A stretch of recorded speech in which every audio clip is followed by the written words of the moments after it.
Israeli हमले के जवाब में ईरान का ऑपरेशन वादा सादिक सोम जारी। इसराइल पर बैलिस्टिक मिसाइलों की बरसात कर दी। एयर बेसेस और जौहरी तहकीकाती मरकज को निशाना बनाया। 5 मरहलों में किए गए हमलों के पहले 3 स्पेल में कम से कम 200 मिसाइल फायर किए गए। तल अबीब, मकबूजा बैतुल मकदस और दीगर इलाकों में सायरन। तल अबीब में 7 मकामात को निशाना बनाया गया। 9 इमारतें मुकम्मल तबाह, सैकड़ों अपार्टमेंट्स को नुकसान पहुंचा। शेफला के इलाके में ईरानी मिसाइल हमले से बड़े पैमाने पर तबाही। ईरान का हमलों के लिए इस्तेमाल होने वाले इसराइल के 3 एयर बेसेस और तल अबीब में इसराइली फौजी हेडक्वार्टर को भी निशाना बनाने का दावा। इसराइली वजारत दिफा के हेडक्वार्टर्स के करीब आग लग गई। इसराइली मीडिया के मुताबिक ईरान के जवाबी हमलों में इसराइल में 3 अफराद हलाक, 91 जख्मी हुए। इसराइली फौज की खातून पायलट की गिरफ्तारी और 2 F-35 स्टेल्थ तैयारे तबाह करने के ईरानी दावे की तरदीद।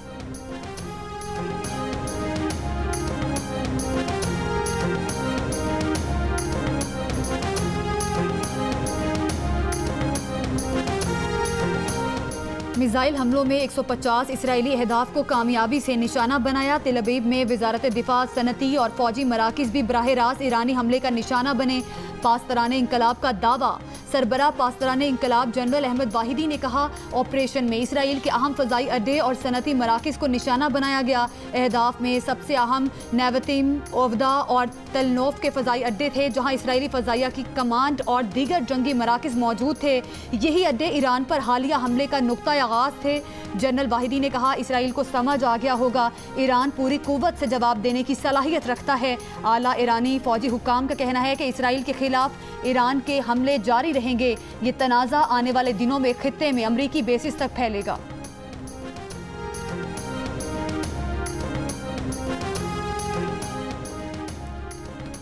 इसराइल के ईरान पर हमले जारी। तेहरान में 14 मंजिला रिहायशी इमारत पर इसराइली हमले में 20 बच्चों समेत 60 ईरानी शहरी शहीद। कई बच्चों की इमारत के मलबे तले दबे होने की इत्तलात हैं।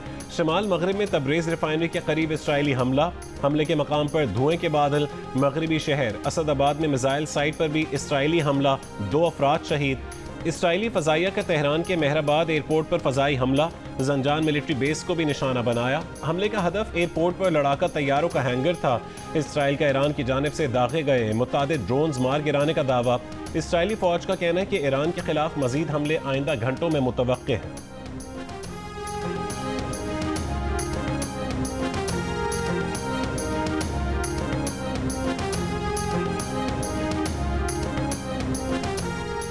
इसराइली वज़ीर आज़म बिन्यामिन नेतन्याहू का ईरान पर हमले जारी रखने का ऐलान। कहा, ईरान की मिसाइल तैयारी की सलाहियत को मुकम्मल तबाह कर देंगे। ईरान के खिलाफ जारी कार्रवाइयों का कोई टाइम फ्रेम नहीं दे सकते। साथ ही कहा, ईरानी रद्द-ए-अमल सख्त हो सकता है, आने वाले दिन मुश्किल हो सकते हैं। इसराइल के आर्मी चीफ यासमीन ने दावा किया है कि इसराइल के लिए ईरान तक रास्ता साफ हो गया। तेहरान में अहदाफ को निशाना बनाना शुरू करेंगे। इसराइल के वज़ीर दिफा इसराइल काट्स ने खबरदार किया है कि अगर ईरान ने इसराइली शहरियों पर मिसाइल हमले जारी रखे तो तेहरान जल जाएगा। शहरी इलाकों पर मिसाइल दाग कर ईरान ने सुर्ख लकीर पामाल की, जिसका खुमियाजा भुगतना होगा।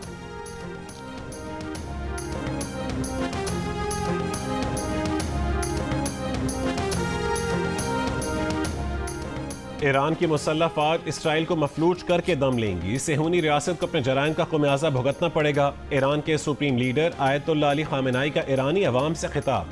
कहा कि इसराइल को हमले के बाद भागने नहीं देंगे। ईरानी हुकूमत और अवाम फ़ौज के पीछे खड़े हैं। कहा कि इसराइल सज़ा से बच नहीं सकेगा। इसराइली हमलों का जवाब देने में कोई कोताही नहीं बरती गई।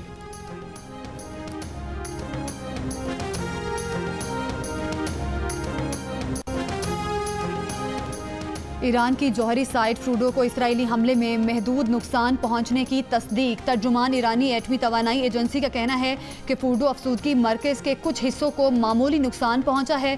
फूडो अफसूदगी मरकज़ से बड़ी मिकदार में सामान और मवाद पहले ही मुंतकिल कर चुके थे। ईरान का सरहदी इलाके सलमास में जासूसी मिशन पर मौजूद इसराइली ड्रोन्स मार गिराने का दावा।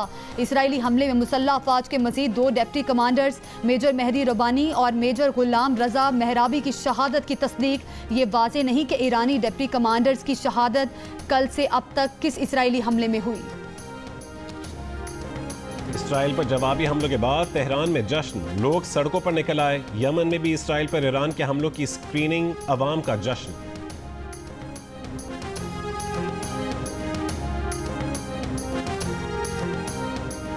अमरीकी सदर ट्रंप की सऊदी वली अहद मोहम्मद बिन सलमान से फ़ोन पर गुफ्तगू, ईरान इसराइल तनाव ख़त्म करने और बातचीत से मसला हल करने पर इत्तफाक। कतरी अमीर की भी अमरीकी सदर से फ़ोन पर गुफ्तगू, ईरान इसराइल कशीदगी में कमी और सिफारती हल पर तबादला ख्याल। रूसी सदर का ईरानी हम मनसब और इसराइली वज़ीर आज़म से राब्ता, इसराइल ईरान जंग रोकने के लिए सालसी की पेशकश।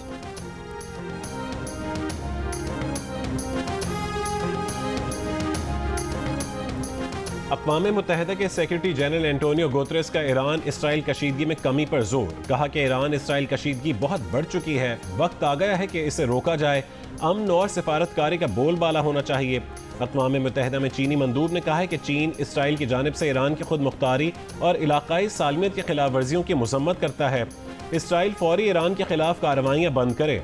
इस्लामी ताउन तंजीम ने ईरान पर इसराइली हमले की मजम्मत करते हुए कहा कि इसराइल का हमला ईरान की खुद मुख्तारी और बैनुल-अक़वामी कानून की खुली खिलाफ वर्जी है। आलमी बिरादरी इस जहरियत के खात्मे के लिए फौरी इक़दाम करे।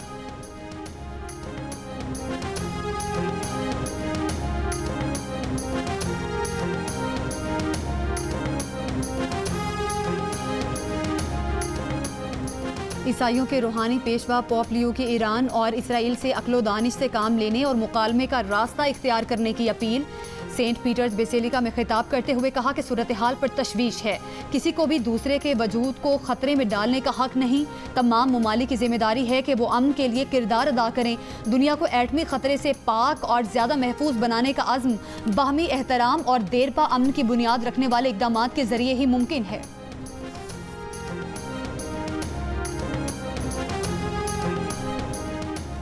इसराइल ने मुआशी या तवानाई इंफ्रास्ट्रक्चर पर हमला किया तो फौरी रद्द अमल देंगे, ईरान ने आलमी बिरादरी पर वाज़ेह कर दिया।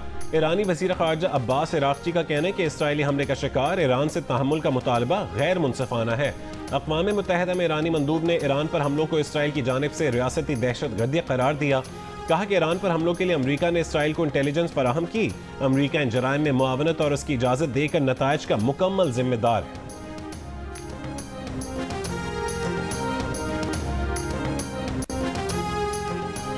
अमरीका ने खबरदार किया है कि ईरान ने अमरीकी शहरियों, अड्डों या दीगर बुनियादी ढांचे को निशाना बनाया तो इसके संगीन नताइज बरामद होंगे। सलामती काउंसिल में बयान में कहा कि इसराइल का ईरान पर हमला अपने दिफा के लिए ज़रूरी है। ईरान कभी भी जौहरी हथियार हासिल ना कर सके, इसके लिए कोशिशें जारी रखेंगे। ईरानी क़यादत का इस वक्त मुज़ाकरात करना दानिशमंदाना होगा। अमरीका को इसराइली हमलों की इत्तला पहले दे दी गई थी, लेकिन अमरीका हमलों में मुलव्विस नहीं। इसराइल के साथ जहाँ जहाँ भी इस्लामी दुनिया में ताल्लुकात हैं उनको मुनक़ता होना चाहिए। उनके हाथ खून में, मुसलमानों के खून में रंगे हुए हैं, फ़लस्तीनियों के खून में रंगे हुए हैं। उस हाथ को झटक देना चाहिए, उस हाथ के साथ हाथ नहीं मिलाना चाहिए। वज़ीर दफ़ा ख्वाजा आसिफ ने मुस्लिम ममालिक से इसराइल से सिफारती ताल्लुकात ख़त्म करने का मुतालबा कर दिया।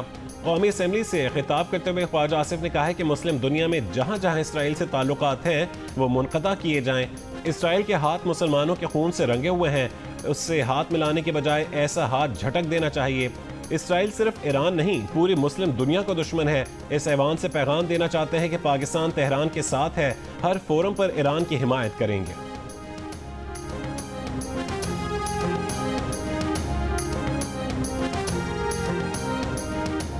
कौमी असम्बली में इसराइल के ईरान पर हमले की मजम्मत करते हुए PTI के असद कैसर ने कहा, मामले पर OIC इजलास बुलाने के लिए पाकिस्तान किरदार अदा करे। मुस्लिम उम्मा की खामोशी मानी खेज है। हम ईरानी भाइयों के साथ हैं। भारत ने जब पाकिस्तान पर हमला किया तो इसने इसराइल ड्रोन इस्तेमाल किए। इसराइल का दूसरा निशाना पाकिस्तान हो सकता है।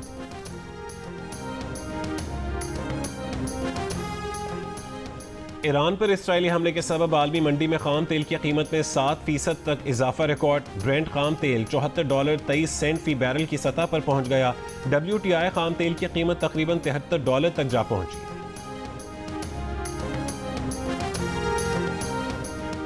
साबिक वज़ीर ख़ारिजा और chairman Peoples Party Bilawal Bhutto Zardari का भारत को एक बार फिर बातचीत का मशवरा। ब्रसेल्स में गुफ्तगू करते हुए कहा कि पाकिस्तान हमेशा अमन का ख्वाहां है, लेकिन भारत ने हमेशा मुज़ाकरात से इनकार किया। मुज़ाकरात नहीं होंगे तो दिन ब दिन कशीदगी में इजाफा होगा। भारत की जानिब से पानी बंद करने की धमकी पाकिस्तान को इश्तियाल दिलाने की कोशिश है। भारत के साथ जंग बंदी तो हो गई, लेकिन अमन हासिल नहीं हुआ। बिलावल भुट्टो जरदारी का आलमी बरादरी से इसराइल ईरान जंग बंदी के लिए किरदार अदा करने की भी अपील। कहा, दुनिया तीसरी आलमी जंग की मुतहम्मिल नहीं हो सकती।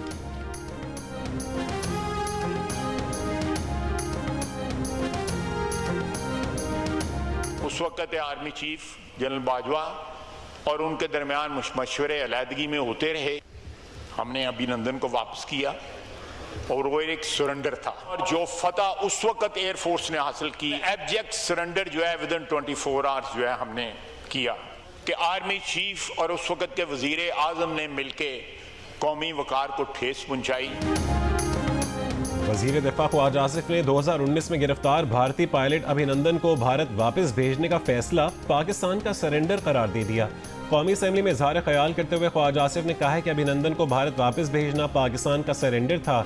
ये फैसला साबिक आर्मी चीफ जनरल बाजवा ने उस वक्त के वजीर आजम से मिलकर किया था। भारतीय पायलट को 24 घंटे में वापस भेजकर पाक फजाइया की फतह को शिकस्त में बदला गया। अभिनंदन को वापस भेजने के सरेंडर पर उस वक्त भी शर्मिंदा थे, आज भी शर्मिंदा है। मैंने अपनी पार्टी लीडरशिप, मैंने हमारे नेशनल असेंबली के मेंबरान को आगाह कर दिया है, सेनेटर्स को आगाह कर दिया है, और पाकिस्तान पीपल्स पार्टी के मैं चले बता ही देता हूँ, जो चेयरमैन साहब की तरफ से हिदायत आई है कि अगर ये दुरुस्त नहीं होगा तो हम बजट सपोर्ट नहीं करेंगे। इसके साथ साथ एक और चीज़ भी, इन्होंने 18% टैक्स लगा दिया है सोलर पैनल्स पे। वो भी हमारा पॉइंट ऑफ व्यू है कि एक तरफ हम इसको प्रमोट कर रहे हैं कि लोगों को आप बिजली पहुंचा नहीं सकते, ऊपर से आप टैक्स लगा रहे हैं। तो अगर ये नहीं करेगा तो इस वक्त की जो पोजीशन है, पीपल्स पार्टी वफाक में बजट को सपोर्ट नहीं करेगी अगर ये दुरुस्त नहीं करते। आप हमें सिंध को वफाक से नहीं चला सकते, सबने कोशिश कर ली। विफाक ने तहफ़्फ़ुज़ात दूर ना किए तो पीपल्स पार्टी विफाकी बजट की मंजूरी के लिए वोट नहीं देगी।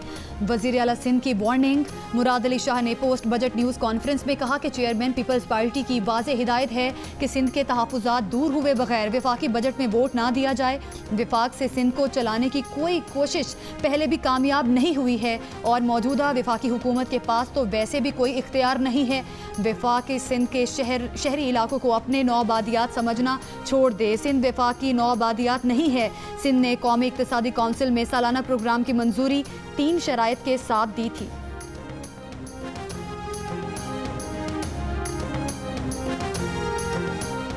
मुशीर खजाना KP मुज़म्मिल असलम का कहना है कि वफाकी बजट में खैबर पख्तूनख्वा का हिस्सा कम रखा गया है। कबायली अजला के करंट बजट में रवां साल 47 अरब रुपए सूबे ने अपनी जेब से खर्च किए। विफाक से NFC अवार्ड में हमें 90 अरब रुपए कम मिले। फाटा के अखराजात का तखमीना 108 अरब रुपए लगाया गया था, 70 अरब रुपए हमारे लगे। विफाक ने खैबर पख्तूनख्वा को नजरअंदाज किया। नॉन फाइलर्स की नकद रकम निकालने की हद 50,000 से बढ़ाकर 75,000 रुपए करने का फैसला। सोशल मीडिया प्लेटफॉर्म्स को इश्तिहारात पर सख्त महसूल का सामना करना पड़ेगा। सबसे ज्यादा कमाने वालों के लिए इनकम टैक्स सरचार्ज में 9% कमी। जंग और डी न्यूज़ में शाया इसरात खान की रिपोर्ट के मुताबिक माली साल 2025 से 26 के लिए नजरसानी शुदा बजट तजावीज़ के तहत नई हद से ज्यादा रकम निकालने पर 0.8% का ज्यादा एडवांस टैक्स लागू होगा, जो मौजूदा साल के 0.6% से ज्यादा है। कौमी असम्बली की मालियाती कमेटी फैसले की मंजूरी दे चुकी है।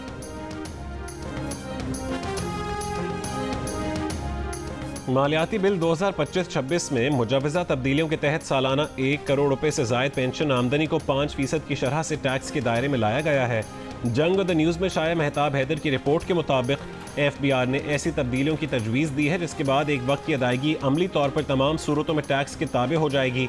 सेनेट की क़यामा कमेटी बराए ख़जाना के इजलास में वज़ीर ख़जाना मोहम्मद औरंगज़ेब की ब्यूरोक्रेट्स की रिटायरमेंट की उम्र 62 साल करने की हिमायत। गैर मालियाती पेंशन वाजिबात की रफ्तार को सुपरसोनिक करार दिया।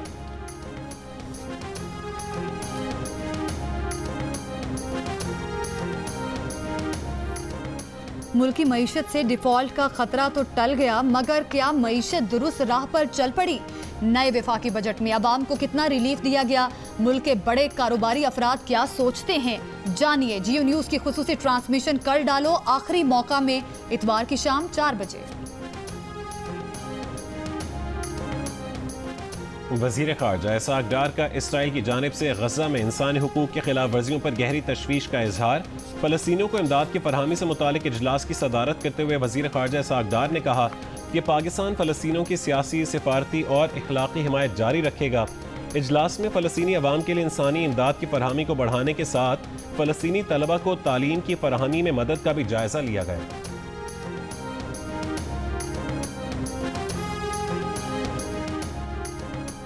मुल्क भर के 47 माहौलियाती नमूनों में पोलियो वायरस की तस्दीक। पोलियो वायरस 34 अजला के माहौलियाती नमूनों में पाया गया। इंसदादे पोलियो प्रोग्राम के मुताबिक सिंध के 14 अजला, खैबर पख्तूनख्वा के 8, बलूचिस्तान के 6, पंजाब के 4 और गिलगित बल्तिस्तान के 1 जिला में पोलियो वायरस पाया गया। इस्लामाबाद के माहौलियाती नमूने में भी पोलियो वायरस पाया गया। वालिदैन बच्चों को बार बार पोलियो के कतरे जरूर पिलाएं।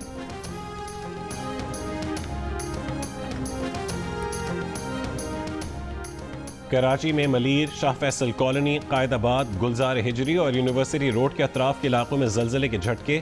चीफ मेट्रोलॉजिस्ट का कहना है कि जलजले के झटके लांढी फॉल्ट लाइन मुतहरिक होने की वजह से आ रहे हैं। 2009 में भी लांढी फॉल्ट लाइन मुतहरिक होने के बायस 2 महीने से ज़ायद अरसे तक मामूली शिद्दत के जलजले रिकॉर्ड हुए थे। जलजले के झटके कब तक जारी रह सकते हैं, ये बताना मुमकिन नहीं।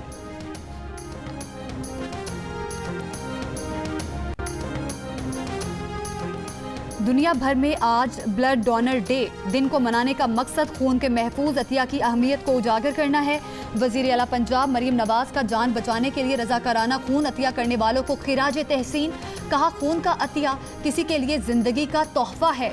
महफूज खून की मुंतकली से सालाना लाखों जानें बचाई जा रही हैं। गवर्नर सिंध कामरान टेसोरी ने कहा, खून का अतिया देना इंसानियत की खिदमत और मुआशरती जिम्मेदारी है। गवर्नर पंजाब सलीम हैदर ने कहा कि जानलेवा बीमारियों में मुब्तला अफराद के लिए खून का अतिया बड़ी नेकी है। अक़वाम मुत्तहिदा में 17 से 20 जून तक मसले फ़लस्तीन पर होने वाली कॉन्फ्रेंस मनसूख। फ्रांस और सऊदी अरब की जानिब से फ़लस्तीन के 2 रियासती हल के लिए अक़वाम मुत्तहिदा में कॉन्फ्रेंस मुनक़्क़िद होना थी।